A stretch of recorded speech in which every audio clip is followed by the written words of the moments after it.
Sa ibang balita naman, tiniyak na Malacanang na pananagutin ang lahat ng mga sangkot sa mga ilegalidad sa New Bilibid Prison.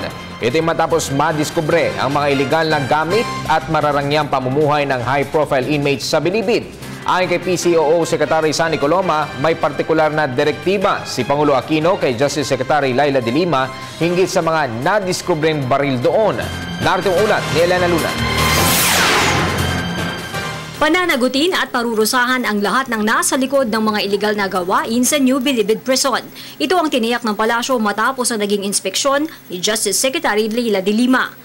Yung pagsasagawa ng malawakan at malalimang pagsisiyasat ay bahagi ng mga reformang ipinapatupad ni Pangulo Aquino alinsunod sa patakarang daang matuwid at good governance. Puspusan ang pagsisiyasat ay sinasagawa at ang lahat ng responsable sa mga ilegal na gawain ay papanagutin at paparusahan. Ayon kay PCOO Secretary Sunny Coloma, may partikular na direktiba si Pangulong Aquino kay Secretary de Lima hinggil sa mga nadiskubreng mga baril habang patuloy ang pag-aaral sa iba pang mga nangyayari sa Bilibid.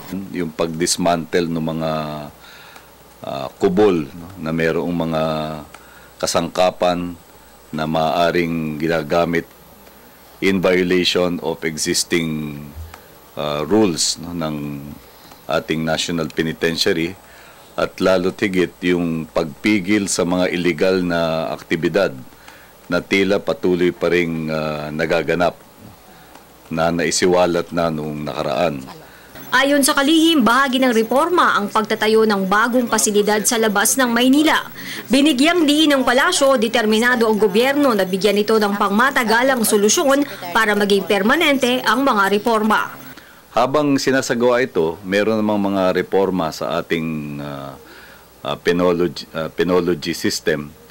At noon lang ilang buwan ang nakararaan ay nagpasya ang ating NEDA board hinggil dun sa pagtatayo ng isang modernong pasilidad sa lalawigan ng Nueva Ecija na tutukuyin yung pagkakaroon ng isang makabago at epektibong sistema ng ng confinement or imprisonment na ang tinutukoy ay yung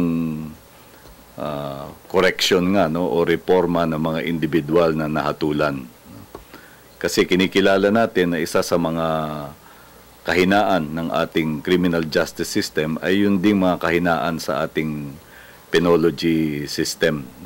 Maraming mga loopholes, maraming mga practices na doon sa mga nakaraang taon ay pinahihintulutan at sa kasalukuyang administrasyon ay tinutukoy ang lahat ng mga ito. Para sa Telebisyon ng Bayan, Elena Luna.